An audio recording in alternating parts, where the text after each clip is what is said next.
Okay, to get started, I just added a video clip to my timeline and an audio clip. First, let's right click inside the project panel and go to the new item adjustment layer.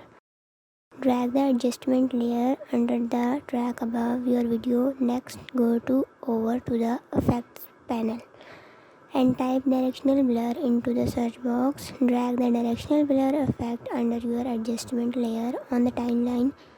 Now go up in effect controls under directional blur.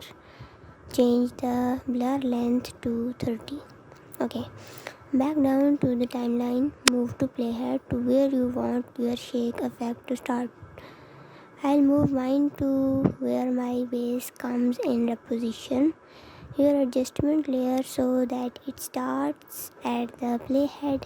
Move the playhead forward one frame and cut the adjustment layer at that position. Then keep moving it forward one frame and make a cut at each position for however long you want your shake effect to last for. You won't be needing the rest of the adjustment layer after your last cut, so just delete it. Okay, now just select and delete every other frame starting with the second one, and that's all you have to do. When I play this back,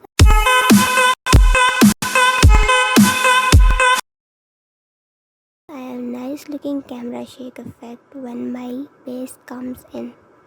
To quickly duplicate the effect, simply drag to select all your cutout adjustment clips.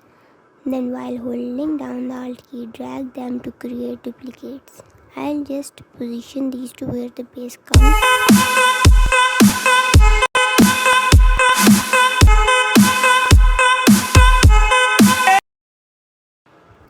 That's it for this tutorial. Now thanks for watching. Give this a thumbs up, hit the subscribe button, and I'll catch you guys in the next video. Bye.